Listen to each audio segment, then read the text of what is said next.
Assalamualaikum warahmatullahi wabarakatuh. Bismillahirrahmanirrahim. Alhamdulillahi rabbil alamin.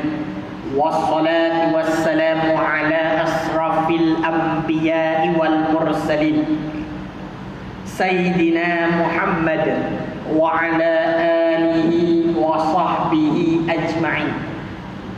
Qala rabbi shrah li sadri wa yassir li amri wahlul 'uqdatam min lisani yafqahu qawli. Subhanaka la ilma lana illa ma 'allamtana innaka antal alimul hakim. Wala haula wala quwwata illa billah al-aliyyil azim. Alhamdulillah. Syukur pada Allah Subhanahu wa taala. Malam ini masih lagi menghimpunkan kita bersama-sama di dalam majlis ilmu, khususnya kita mempelajari ilmu tauhid, iaitu ilmu yang menentukan di antara iman dan kufur. Syukur pada Allah Ta'ala menggerakkan hati kita dalam melakukan ibadat dengan mempelajari ilmu fardu ain. Jadi insyaAllah sambung kembali kitab Matan Faridah, Faridatul Faraid fi ilmi aqaid, pada bicara ilmu tauhid bagi Syekh Ahmad Al-Fatani. Dan kita dah lalu tentang 20 sifat wajib bagi Allah, 20 sifat mustahil bagi Allah. Dan ini kita akan lalu satu sifat harus bagi Allah. Dah lalu dah, cuma ulang balik. Nanti ulang balik laju lagi lah. Apa sifat harus bagi Allah? Mari kita tengok muka surat yang ke-12. 1, 2, 3, 4, 5, 6, 7, 8, 9, 10, 11, 12 baris daripada atas. 12 baris daripada atas. Dan harus bagi Allah Ta'ala memperbuatkan tiap-tiap mungkin dan meninggalkan perbuatannya. Dan mungkin itu tiap-tiap barang yang harus adanya dan tiada. Apa itu mungkin? Harus ada, harus tiada. Ada orang kata makhluk. Itu makhluk salah satu dalam mungkin. Benda yang tidak dijadikan Allah Ta'ala nak panggil apa? Bukan makhluk. Dia tak ada lah. Sebab itulah kita nak tengok lebih luas lagi, nama dia mungkin. Jadi apa sifat harus bagi Allah? Nak senang faham, mengadakan dan mentiadakan mungkin. Allah Ta'ala mengadakan mungkin. Allah Ta'ala adakan makhluk lebih kurang juga. Allah Ta'ala mentiadakan setiap yang mungkin. Allah tak mentiadakan makhluk, dan Allah mentiadakan benda yang tiada. Maknanya tak akan ada lah. Itu dia. Sambung lagi. Ni dah lalu dah ni. Dan dalil atas demikian itu bahawasanya jika wajib atas Allah Ta'ala memperbuatkan suatu atau meninggalkan dia, nescaya jadilah yang jaiz itu wajib, yang harus itu jadi wajib, atau jadilah yang jaiz itu mustahil. Kalau Allah Ta'ala wajib jadikan mungkin, kalau Allah Ta'ala wajib jadikan makhluk, maka terbatallah sifat harus bagi Allah. Maka tiadalah Allah itu dikatakan harus mengadakan mentiadakan, sebab dah jadi wajib Allah jadikan makhluk. Dah jadi wajib Allah mentiadakan makhluk pula. Dah jadi wajib Allah Ta'ala mengekalkan. Tak mana boleh wajib. Kalau wajib maknanya Allah seolah-olah terpaksa. Mana boleh. Terpaksa ini makhluk. Macam kita terpaksa duduk dalam rumah tengok TV. Contoh. Tak sempat nak pergi solat Tapi yang datang masjid surau ni tak terpaksa dah. Memang hati nak datang. Gitu je. Yang duduk kat rumah tu terpaksa duduk. Macam mana? Terpaksa. Sebab bergantung dengan sesuatu. Bila bergantung dengan sesuatu, namanya terpaksa. Mana Allah Ta'ala begitu. Maha suci Allah. Daripada melakukan benda harus itu jadi wajib atau mustahil. Jadi jangan kata Allah wajib jadikan makhluk. Macam ni lah kata. Angkat tangan doa. Allah Ta'ala wajib terima doa kita. Tak. Walaupun dalam hadis adalah Al-Quran, ud'uni istajib lakum. Berdoa kepada aku, maka aku kabulkan setiap permintaanmu. Itu janji syarak. Kalau pandangan tauhid, tak wajib bagi Allah Ta'ala mengabulkan permintaan makhluk. Sebab itu harus atas kehendak Allah Ta'ala. Tu. Nampak? Jangan kata Allah wajib terima doa, lepas tu nyalahkan Allah. Tu dah. Sebab dia tak faham. Orang suruh belajar, mari surau, belajar ilmu tauhid, tak nak. Bila dah ada sesuatu musibah berlaku, mulalah hati dah lain macam. Lama-lama jadi gila. Tak apa lagi. Jadi gila terhamba dosa. Tapi kita pandang lain orang gila. Tapi sebenarnya kadang-kadang kita tengok cerita TV kan, orang tu jahat kan, buat macam-macam ke apa, anak dia tu kan dia jadi gila kan. Kan ada tiri biasanya. Nanti lepas tu jadi gila. Bagus pula jadi gila, tak hapus dosa. Cerita kan tak pandai. Bagus pula kata. Jangan bagi gila. Jadilah dia kena benda lain. Saja gitu. Sama-sama. Nak faham tu Allah Ta'ala tidak terpaksa. Maka diketahui daripada demikian itu bahawa Allah Ta'ala itu tiada wajib atasnya memperbuat sesuatu daripada mungkinat, benda mungkin bersalahan bagi Mu'tazilah kata lain. Ahli sunnah kata Allah tak wajib jadikan benda yang mungkin. Mu'tazilah kata lain. Dia kata apa? Pada kata mereka itu wajib. Mu'tazilah orang kata itulah akidah bid'ah. Dia kata wajib Allah Ta'ala atas Allah Ta'ala memperbuat salah dan islah, benda baik dan terlebih baik. Artinya yang baik dan terlebih baik. Maka harus baginya Ta'ala memperbuat keduanya. Mana ada ahli sunnah wal jamaah berpegang harus bagi Allah mengadakan yang baik terlebih baik, dan harus juga Allah Ta'ala menjadikan benda buruk. Kalau hanya Allah jadi benda baik dan terlebih baik, siapa yang buat benda buruk? Siapa? Satu jawab. Siapa buat benda buruk? Lalu timbullah ada orang kata yang baik datang daripada Allah, yang buruk datang dari rezeki ngaku Tuhan. Tak, bukan. Kadang-kadang sebab kita tak belajar, jadi kita keluar perkataan dalam mulut kita ni bersalahan dengan akidah ahli sunnah wal jamaah. Ni yang kata macam tu ni terpengaruh dengan akidah Mu'tazilah. Melainkan dia memahami tentang perkara apa? Perkara zahir dan hakikat. Dah ulang banyak kali dah ni. Tak ingat juga, tak tahulah. Dah ulang banyak kali.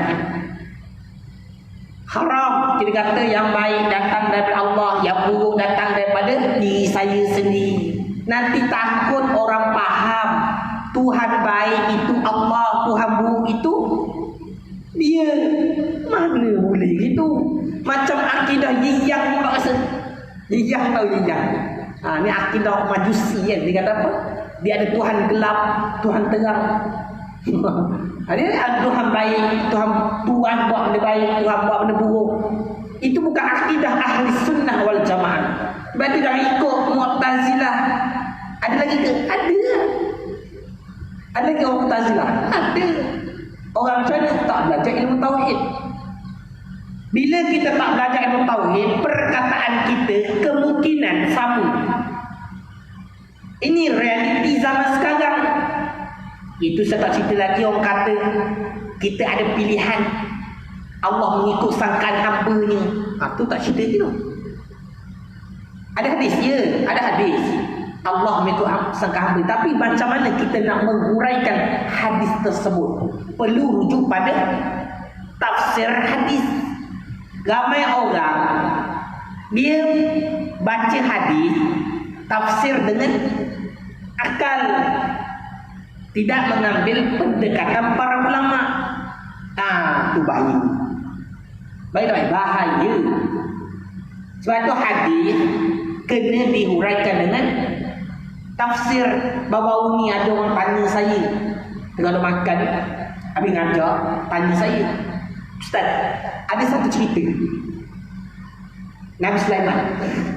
Ni nak cerita dah. Semalam saya tanya guru saya kisah Nabi Sulaiman. Jadi kisah Nabi Sulaiman pernah apa? Kisah Nabi Sulaiman, dia macam mana kata? Dia nak dia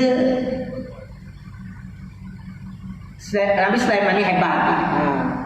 Lalu dia kata apa? Dia kata aku nak mengandungkan 100 isteri dia. Pernah dengar apa cerita ni? 100 orang perempuan. Tak pernah dengar? Tak dengar eh? Tak dengar? Lepas tu ni kita nak jawab. Ini nak jawab. Kalau tak macam mana? Sebab kita dah buka kitab hadis. Kita balik tak kosong, kita datang buka kitab hadis. Lalu ditanya Nabi Sulaiman, untuk apa? Untuk dia jadi nanti 100 orang yang lahir daripada seorang perempuan ni boleh jadi tentera berkuda untuk berjuang jihad fi sabilillah. Itu boleh rujuk dalam mana? Itu rujuk dalam hadis Bukhari. Hadis Bukhari. Nak rujuk tafsir dia di mana? Mukhtasar Abi Jamrah. Tulis. Hafal. Ni kita cerita rujukan. Sebab itu kalau cakap tak boleh kosong. Cakap kena ada rujukan. Baru orang tahu kat mana ambilan tu. Ada rujukan. Mukhtasar Abi Jamrah. Mukhtasar Abi Jamrah, iaitu daripada hadis Bukhari. Cerita dia, saya tak baca lah matan dia, panjang cerita dia tu. Kita baca cerita, nak huraikan senang faham. Lalu Nabi Musa pun meniduri 100 orang perempuan. Lalu apa berlaku? Nabi Sulaiman diingat pada bukan pada sangkaan dia kata apa? Bila dia kata aku akan mengandungkan 100 perempuan untuk dijadikan tentera berkuda. Lalu ada seorang sahabat yang cakap insya-Allah. Tapi Nabi Sulaiman mungkin, para ulama kata mungkin tak dengar, mungkin terlupa untuk menyebut perkataan insya-Allah. Tu tahu sikit cerita dia tu. Jadi apa yang berlaku bila dah buat apa? Faham sendirilah. Akhirnya jadi tak? Dikatakan tak jadi. Yang jadi hanya satu saja, tapi itu pun jadi separuh. Jadi solat yang separuh. Wallahu a'lam. Lalu dibahaskan hadis. Sebab saya dengar ada orang cerita seolah-olah menunjukkan apa dia? Nabi Sulaiman melupakan Allah Ta'ala. Kalau faham cerita tu soalan Nabi Sulaiman tak letak insya-Allah kan. Kalau kita tak belajar tauhid, kita fikir dengan akal, dia akan datang satu perkataan seolah-olah Nabi Sulaiman ni dia melupakan Allah Ta'ala pada satu ketika itu. Boleh faham tak ayat ni? Jadi macam mana kita nak menjawab persoalan ini? Sebab itulah kita tak boleh jawab guna akal kita. Kena jawab menggunakan kitab para ulama muktabarah, khususnya tadi Mukhtasar Abi Jamrah, dan banyak lagi hadis-hadis yang lain. Hadis Bukhari banyak dia punya ni, dia punya apa ni, tafsir dia. Hadis Bukhari kan sahih, hadis sahih. Jadi macam mana nak buat ni depan ni? Nak jawab terus ke? Sekolah pula sempat lagi, lampu pula masa. Kita jawab. Dalam kitab Mukhtasar Abi Jamrah menyebut ada beberapa perkara lah dalam perbahasan kisah hadis tersebut. Yang pertama iaitu kaedah menegur orang yang besar ataupun orang yang mulia, Nabi. Kawan dikatakan yang menyebut insya-Allah itu ialah kawan kepada Nabi Sulaiman. Nah, kawan disebut insya-Allah, tapi Nabi Sulaiman tak sebut. Yang kedua dikatakan yang menyebut insya-Allah itu ialah malaikat. Kan Nabi Sulaiman pun boleh meminta kepada malaikat waktu itu kerajaan dia. Jadi macam mana bila tak sebut insya-Allah, iaitu yang kata tak jadi tu. Kita cerita dulu. Ini insya-Allah itu kemungkinan didengari didengari atau tidak didengari. Kalau insya-Allah itu disebut tanpa didengari, itu bukan bermakna Nabi Sulaiman lupakan Allah. Tapi nak ceritanya di dalam kitab tu dibahaskan apa? Nabi Sulaiman banyak berzikir sehingga kan tak sempat untuk menyebut insya-Allah. Itu cerita dia. Nabi Sulaiman banyak zikir, dia sentiasa ingat Allah. Tapi waktu ketika itu sehingga dia terlupa. Bukan terlupa apa? Nak menyebut insya-Allah tu je. Bukan kata dia terlupa Allah Ta'ala. Ni nak kena faham tuan. Sebab itu rujuk pada tafsir hadis. Dah faham tak tu? Yang kedua nak tunjukkan lagi bahawa kaedah untuk menegur orang yang orang pandai lah ataupun orang mulia, dia tak boleh tegur macam kata macam mana cakap, tegur kuajar. Tegur kuajar. Dia tegur dia tu dengan keadaan yang lemah lembut dan tidak mencederakan hati orang yang ditegur. Khususnya kalau contoh macam guru-guru kita, lagi para ulama, mereka ni semua ada kelemahan. Faham tak faham? Ada pun kita dengar cerita tadi pun seolah-olah kita lihat Nabi Sulaiman ada kelemahan, tapi kelemahan Nabi Sulaiman taklah menyebabkan dia itu jatuh akidahnya atau rosak akidah. Boleh faham tak ayat dia tu? Nabi Sulaiman memang ada, manusia ada kelemahan. Walaupun maksum ni tiada dosa, tapi ada kelemahan. Sebab apa? Sebab nanti kita akan lalu juga. Sifat harus bagi Nabi ialah basariyah, iaitu sama seperti manusia. Tetapi sifat basariyah bagi Nabi dan Rasul itu walaupun sama seperti manusia, tidaklah sehingga mencederakan maruah dan ataupun menyebabkan orang jauh daripada Nabi dan Rasul tersebut. Sebab itulah bila dengar cerita-cerita yang mana pelik-pelik, perlu dirujuk kembali pada orang yang betul ataupun dirujuk kembali pada kitab-kitab turas, seperti kisah Nabi Ayub. Kau pernah dengar kan kisah Nabi Ayub? Pernah dengar ke tak ni? Nabi Ayub. Nama anak saya Muhammad Ayub. Nabi Ayub dikatakan, ni orang cerita lah dulu ketika saya kecil-kecil pernah dengar juga. Buku cerita, dengar orang cerita apa. Dia kata Nabi Ayub ni sakit kulit sehingga berulat kulit dia. Kan?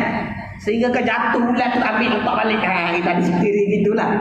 bulat sehingga kan orang menjauhi Nabi Ayub. Saya nak tanya, betul ke cerita tu? Imam, macam mana? Betul tak cerita tu Imam? Pernah dengar? Pernah dengar, tapi tak tahu nak cakap kan? Apa cerita dia? Dikatakan Nabi Ayub tu sehingga orang kata isteri dia pun lari dari rumah. Pernah dengar? Kan? Sebab tak tahan kata kan? Itulah lebih kurang. Saya dengar macam-macam versi. Yang tu dahsyat lagi ya. Sampai dia suami apa tu dia kurang apa? Dia kata itulah menunjukkan Nabi ni sabar. Walaupun orang tinggal dia tetap bersabar. Kena faham lah cerita ni. Sebab itu bila membacakan cerita para Nabi, maka dirujuk kembali pada kitab yang betul. Kitab Muktabar. Betul ke cerita Nabi Ayub kulit dia bulat sampai orang tinggalkan dia? Kalau kita belajar tadi sifat harus bagi Nabi ialah Nabi bersifat seperti manusia, tetapi tidaklah sehingga mencederkan marwah dan juga menyebabkan orang jauh pada dia. Macam mana nak sebarkan dakwah? Macam mana nak cerita tentang keesaan Allah Ta'ala kalau orang jauh pada dia? Jadi nampak cerita ni ada kepelikan di situ. Lalu dikaji kembali, maknanya oh gitu. Apa dia? Cerita ini ialah dinamakan cerita Israiliyat. Israiliyat apa? Cerita yang ditokok tambah oleh golongan Israel. Boleh faham tak? Cerita dia tu. Jadi dirujuk kembali cerita dia, taklah sampai Nabi Ayub sakit boleh sakit, tapi taklah menyebabkan orang itu jauh daripada Nabi untuk sampaikan dakwah. Boleh nampak? Sebab itulah saya kata belajar ni kena ada rujukan. Belajar kena ada kitab. Belajar kena ada apa ni? Kena ada rujukan yang muktabar dan perlu pada tafsir para ulama, bukan pada tafsir pemikiran kita. Sebab zaman sekarang dah berlaku orang baca hadis, baca Al-Quran, lalu dihuraikan guna akal dia. Laku, tak percaya pergi masuk universiti. Tanya imam. Biasalah imam. Imam biasa dah hafal kan. Lepas tu ada orang kata tengok apa terjemah. Lalu apa pendapat anda tentang ayat ini? Oh, tahu. Mufassirin. Boleh bagi pendapat tu. Saya nak tanya berapa ilmu dia nanti. Kalau nak mentafsir Al-Quran, paling kurang pandang kata kena ada 15 ilmu. Ilmu rahyu, ilmu nahu, saraf. Saya pun lupa dah macam-macam ilmu apa? Asbabul nuzul. Banyak. Tak ingat lah imam. Itulah ilmu dia tu. Saya pun lupa dah cerita ni. Nak cerita, tapi ada orang sampai zaman sekarang ni dia buat satu apa? Satu pemikiran. Al-Quran ini ditafsirkan. Apa pendapat anda? Pernah buat tak? Baca Al-Quran, lepas tu baca terjemah, lepas tu dia fikir gini rupanya. Pernah buat? Ramai sekarang ni. Sebab apa dikata mentadabbur Al-Quran? Kena faham, mentadabbur Al-Quran bagi siapa? Mentadabbur Al-Quran bagi para ulama, dan kita kena mengikut pandangan dan juga pemikiran yang dibawa oleh para ulama muktabar. Tadabbur bagi kita ialah membaca apa yang telah ditafsirkan oleh para ulama, bukan tadabbur terus daripada Al-Quran. Kena hati-hati. Dalam kitab Nihayatul Zain, sebab itu dikatakan haram. Al-Quran ada terjemah, melainkan ada tafsir. Sebab takut umat rosak. Nihayatul Zain dah sebut. Ada zaman sekarang ni banyaklah Ustaz kita baca. Itu kena rujuk balik lah. Sebab tu kena belajar. Faham tak faham ni? Saya tak mahu kau cakap. Tapi kita nak selamat, umat nak selamat. Sebab itu saya kata kembali kepada kitab muktabar, bukan guna akal. Macam mana cakap? Sebab itu apa yang berlaku pada zaman-zaman selepas kewafatan Nabi sallallahu alaihi wasallam, perpecahan para ulama, perpecahan umat adalah disebabkan memahami Al-Quran dengan menggunakan akal. Seperti berlakunya golongan Khawarij, seperti berlakunya pecahan Syiah, lagi Murji'ah dan pelbagai lagi. Yang dahsyatnya Khawarij. Khawarij sebab apa? Dibunuh para sahabat. Sebab dia kata apa? Dia berpegang dengan ayat surah Al-Maidah ayat ke 54. Dia kata apa? Ma la yahkum bima anzalallahu fa ulaika humul kafirun. 54 Maidah 54. Itu balik. Saya lupa. Surah Maidah. Ma la yahkum bima anzalallahu fa ulaika humul kafirun. Siapa yang tidak berhukum dengan hukum Allah, dia kafir. Sehingga Khawarij memahami ayat tersebut, dia kata para ulama, para sahabat itu tak ikut. Tak ikut Al-Quran. Sebab itu dia nak bunuh siapa? Dia nak bunuh yang pertama Sayyidina Ali. Dia nak bunuh lagi apa? Amr bin As. Dia nak bunuh apa? Muawiyah. Ini tiga-tiga ni adalah sahabat Nabi Muhammad sallallahu alaihi wasallam. Memang para sahabat ada perselisihan pendapat, tetapi mereka taklah sampai menghuraikan Al-Quran itu seperti mana Khawarij. Faham tak? Sebab itu kenapa berlakunya perpecahan itu akidah. Perpecahan akidah berlaku sebab memahami Al-Quran dan hadis menggunakan akal. Oh, ini betul lah cerita malam ni. Tak kena cakap dia ni. Sebab kita dah rehat, umat dah makin rosak. Apatah lagi suruh belajar kitab Tauhid. Berapa ramai yang datang. Saya nak tanya berapa banyak surau masjid membuka kitab-kitab Tauhid. Dah tak banyak. Saya tanya Ustaz tak datang ni, Ustaz Mustafa. Ustaz tak datang lagi. Tanya, berapa banyak tempat yang benar-benar membuka kitab-kitab Tauhid. Sebab apa ni? Fardu ain. Salah tauhid boleh jatuh kufur. Berapa banyak tempat. Saya tak baca. Saya ni baca je. Yang nak saya alim lagi cari lain. Tapi nak ceritanya, sampaikan guru saya pesan je, itulah kata Sufi. Orang sekarang dah tak tahu sangat tauhid ni. Ajar. Tu je lah guru saya kata. Saya tak pandai, tapi saya ulang balik lah apa yang guru saya cakap baca. Kan sebaca je kan. Yang kisah-kisah lain itu rujuk pada kitab juga. Boleh rujuklah kitab Tawarikh. Apa Tawarikh pula? Tawarikh khilafiyah. Tarikh khilafah. Maknanya cerita Tawarikh itu apa dia? Sirah khilafah. Dia cerita tu tentang macam mana nak Uthman bin Affan dibunuh. Dibunuh sebab apa? Uthman bin Affan dibunuh semasa membaca Al-Quran. Siapa bunuh dia? Orang yang mana Islam dikatakan berpegang dengan Al-Quran, dibunuh masa tengah baca Al-Quran. Sayyidina Uthman. Nampak? Sebab apa? Bila memahami Al-Quran dengan akal. Dan kalau kita dah kembali macam tu balik, memang confirm wasalah umat. Itu yang kita sedih tu lah. Macam mana imam nak buat ni? Dah ramai macam tu imam. Dah Al-Quran ada. Saya gelak imam. Macam mana dia? Macam mana imam nak buat ni? Sebab tu kita kata tak dapat tidak tolong anak-anak kita tengok. Masuk universiti tengok usrah dia. Usrah ni. Betul tak? Usrah ni kita tahu lah cerita. Tak apalah panjang cerita dia. Baca-baca. Imam gelak je imam. Sambung. Mana dia? Hilang tak?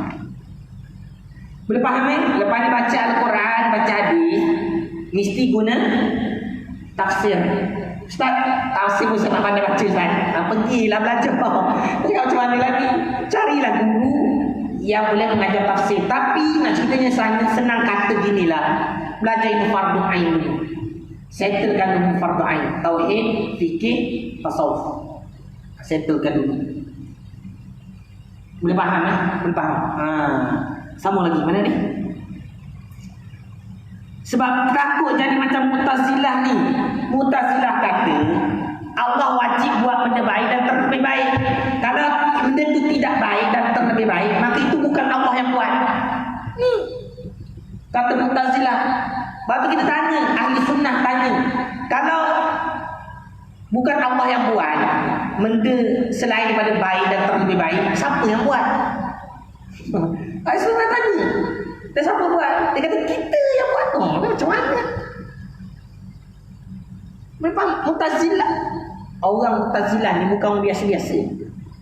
Kalau baca sirah, Mu'tazilah ni pernah menguasai dunia. Mu'tazilah ni bukan biasa-biasa. Ada pada zaman dulu Qadi. Qadi, lupa dah Qadi apa nama dia. Lupa dah. Qadi tu mazhab dia mazhab Syafi'i. Alim pada mazhab Syafi'i, tapi pegangannya akidah Mu'tazilah, Al-Mu'tazili. Qadi apa lupa dah nama dia. Berbahas dengan Abu Ishaq. Lupa dah apa. Alim. Qadi tu bila kata boleh bahas mazhab Syafi'i, bukan orang biasa-biasa lah.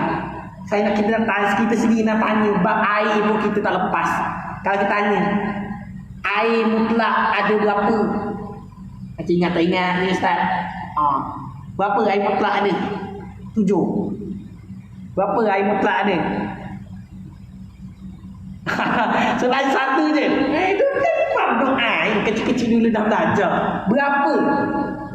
Berapa jenis air mutlak?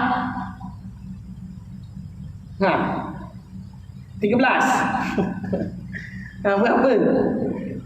Nak cerita je. Kita ni tak pandai. Saya pun tak pandai. Nak cerita je. Benda asas bab air tak lepas. Tapi kena cari juga ni berapa? 10. 7 apa? Itu tak cerita bab basuh kain tadi. Macam mana cara membasuh kain bagi Imam Syafi'i, membasuh najis. Banyak cerita tu. Kita kadang tak lepas. Mandi wajib kadang-kadang tak tahu nak rukun. Saya pernah buat program yang budak sekolah agama. Saya tanya, berapa rukun mandi wajib? Senaraikan. Berapa? 5 ke 7? Berapa? Imam. Berapa rukun mandi wajib? Balik ni cari lah. Tak ada cerita semua nanti senang sangat hidup. Tak apa, supaya saya nak cerita ni untuk membuka pemikiran kita. Belajar ni tak habis. Belajar ni kena ulang-ulang. Tak, itu baru bab air, bab istinja. Kita tak cerita bab mengangkat hadas. Kita tak cerita lagi mendalam lagi. Apatah lagi pada perkara-perkara muamalah, perkara jinayat, perkara-perkara yang melibatkan tentang munakahat, bab kahwin nikah, bab nafkah pun tak lepas kita. Saya nak tanya ini contohlah buka pemikiran bab nafkah. Pada perempuan, apa yang wajib diberikan oleh suami pada seorang isteri pada setiap hari? Berapa cupak nasi untuk diberikan? Ada dibahas dalam kitab. Berapa banyak cupak nasi? Nasi sekali cupak. Dalam kitab ada. La ilaha illallah, tak tipu. Dan pecah pula orang yang tinggi, dia ada kaedah dia tu.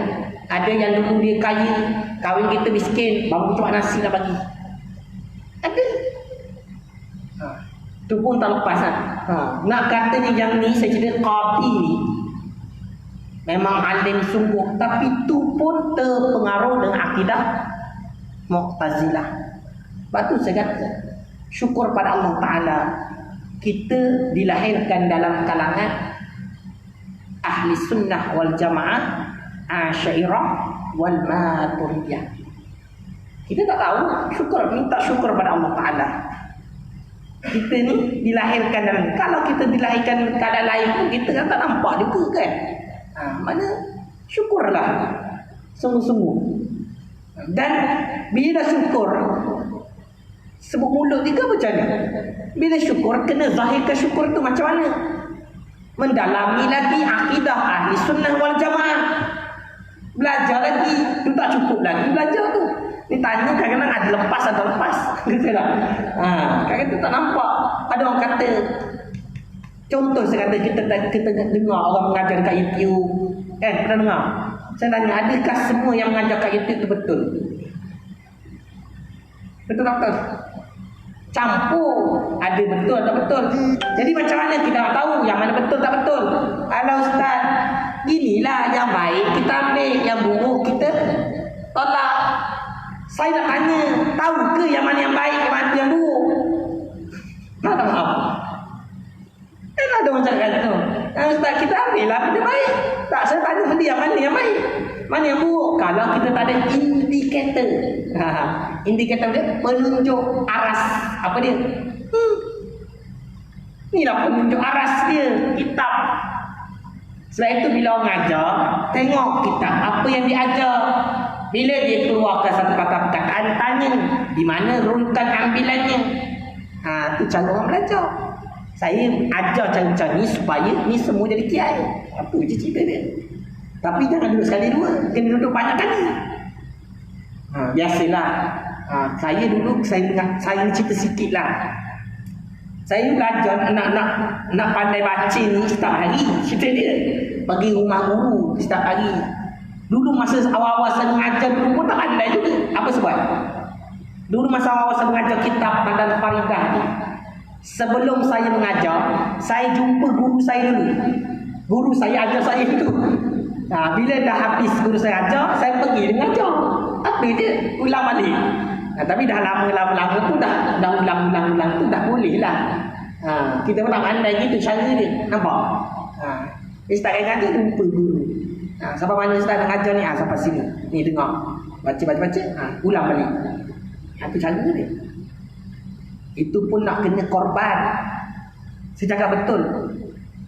Orang nak pandai, dia kena korban. Kadang jenis orang berkira. Kalau jenis orang berkira, dapat tak ilmu? Tak dapat ilmu.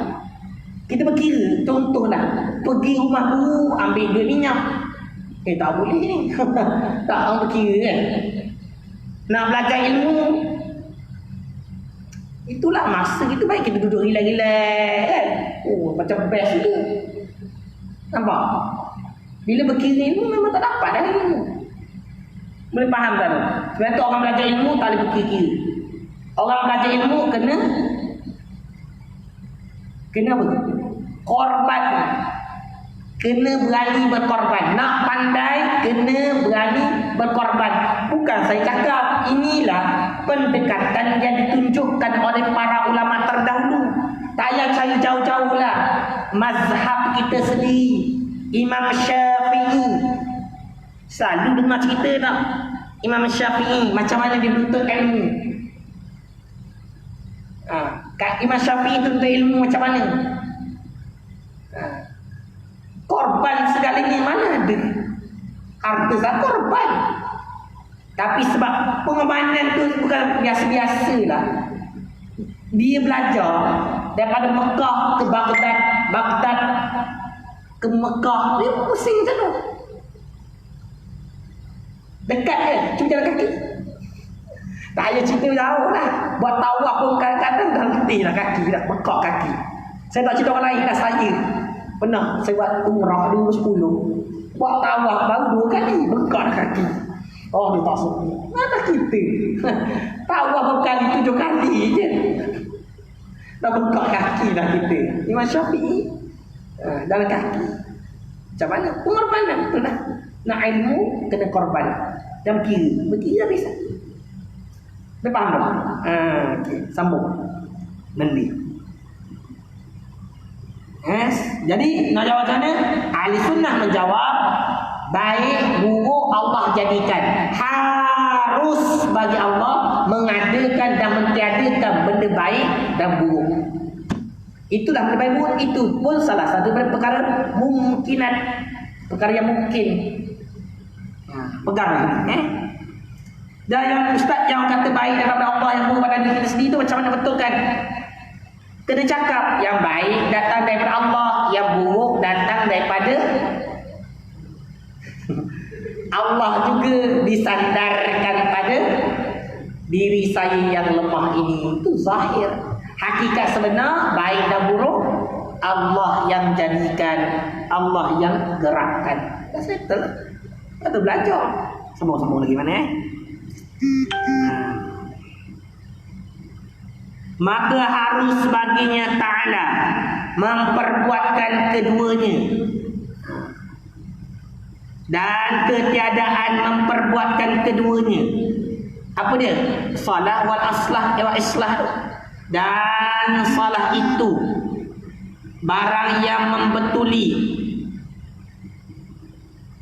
qasad, seperti iman pada membetuli kufur, dan sihat pada membetuli sakit, dan islah barang yang membetuli salah, seperti memberi makan akan seorang makanan yang sedap pada membetuli memberi makan makanan yang ketiadaan sedap, dan katakil keduanya perkara yang sama.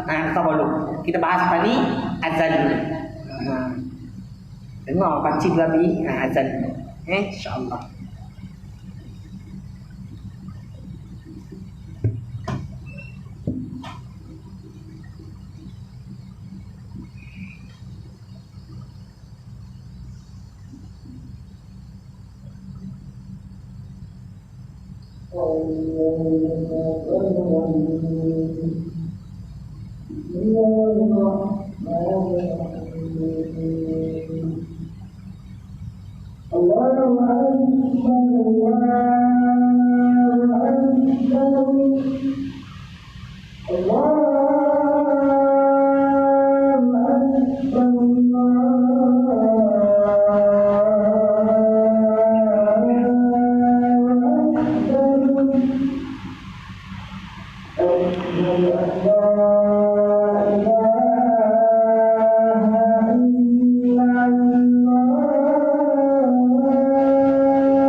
آت سيدنا محمد وصمة والفضيلة والشرف درجة العالية الرفيعة بابك المحمود الذي وعدت إنك لا تخلف الميعاد.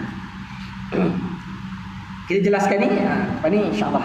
Kan malam ni kan malam Khamis. Apa kaitannya? Tak tahu.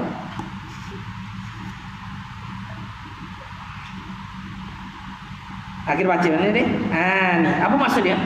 Dan solat itu barang yang membetuli qasan. Seperti iman pada membetuli kufur. Mana gini? Sebelum tu buruk kepada baik. Itu namanya solat. Sihat pada betul sakit. Sebelum tu sakit jadi sihat. Itu maknanya. Itulah wajib dibagi bagi Mu'tazilah kata wajib Allah Taala. Kalau untuk sakit, kalau kita doa ikhtiar wajib Allah Taala sembuhkan. Gitu lah bukan. Sebab kata kita tawakal. Kalau kita cukup syarat tawakal semua, itulah Allah wajib ikutlah. Itu Mu'tazilah nama dia. Sebab itu kena faham. Benda itu tak wajib. Itu harus bagi Allah.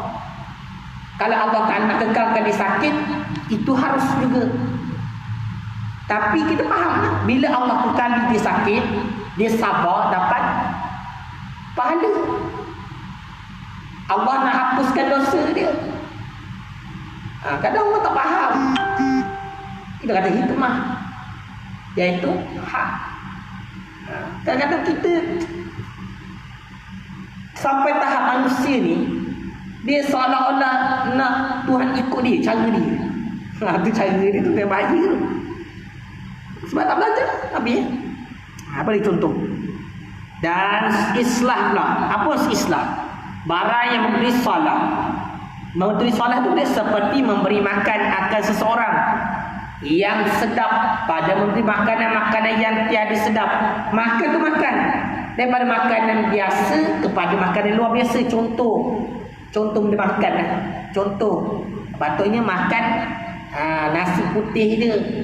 Tapi sebabkan islah, dia lebih baik makan nasi biryani kambing. Lama pula tak makan.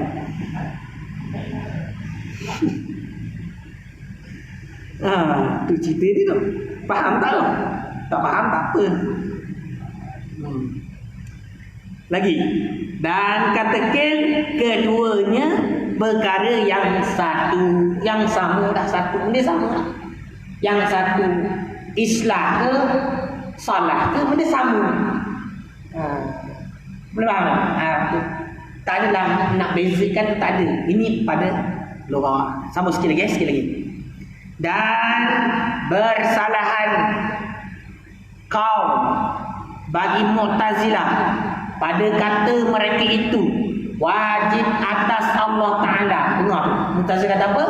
Wajib atas Allah Ta'ala membangkit segala Rasul alaihimus salatu wassalam. Maka harus baginya Ta'ala membangkitkan mereka itu dan ketiadaannya. Maka harus bagi Ta'ala membangkitkan mereka itu dan ketiadaannya. Kata Mu'tazilah, Allah Ta'ala dari makhluk ni. Sebab itulah wajib Allah Ta'ala sediakan makhluk. Allah jadikan manusia. Sebab itulah wajib Allah Ta'ala jadikan manusia itu seorang Nabi dan Rasul. Itu kata Mu'tazilah. Dia kata kalau tidak, habis yang manusia ni. Dia fikir akal. Itu sikit kata. Mu'tazilah ni, dia fikir akal. Membahaskan Al-Quran, hadis dengan akal. Itu bahaya Mu'tazilah. Sebab tu kita kata sama sekali dah ada ramai dah buat macam pemikiran Mu'tazilah. Sedar tak sedar dah. Akibat tidak melalui jalan prosedur ilmu yang betul. Kalau kita cakap gaduh. Kita kata kena, saya biasa cakap, kita kena ikut cara para ulama membahaskan Al-Quran hadis. Dia kata apa? Ulama tak masuk dan dia tu masuk. Tanya ulama orang tak masuk, tapi dah ijma'. ijma' para ulama, iaitu kesepakatan dalam membahaskan sesuatu perkara dalam agama. Siapa yang telah ijma' boleh jatuh kufur. Karena sebab apa? Prosedur ilmu dia salah. Satu, salah jumpa guru pun mungkin. Prosedur ilmu masa ngajar kat sekolah ni anak ketekan ni sebenarnya. Prosedur ilmu ni. Sebab itu Imam Syafi'i pun cakap, aku boleh menang dengan orang yang pandai, tapi aku kalah dengan orang yang bodoh. Sebab apa? Orang bodoh dia tak tahu prosedur ilmu. Cara dia letak aja, bukan dia tahu apa. Boleh faham tu. Imam Syafi'i dah cakap lah. Sebab orang bodoh dia contoh dia kalah apa? Atau ada orang dia kalah, dia untuk kepala orang, gaduh. Dia tahu dia kalah, dia boleh cari jalan lain nak nampak dia menang. Sihir, Allah alam tu. Kan cerita gitulah kita dia. Jadi kita sebab itulah jadilah pandai. Saya katalah, kita cerita ni, jadilah pandai. Jangan jadi bodoh. Senang kata lah, senang akhir kata hari ni. Peganglah semua-semua, jadilah pandai. Nak jadi pandai macam mana? Peganglah kita, belajarlah dengan menggunakan prosedur ataupun kaedah ataupun proses ilmu yang betul. Wallahu a'lam. Cukuplah. Banyak banget dapat ni. Cuma nak buat atau nak buat je. InsyaAllah minggu depan sambung lagi. A'udzubillahi minasyaitanir rajim. Bismillahirrahmanirrahim.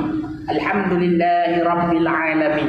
Wassalatu wassalamu ala asrafil anbiya'i wal mursalin. Sayyidina Muhammad wa ala alihi wa sahbihi ajma'in. Allahumma salli wa sallim ala sayyidina Muhammad.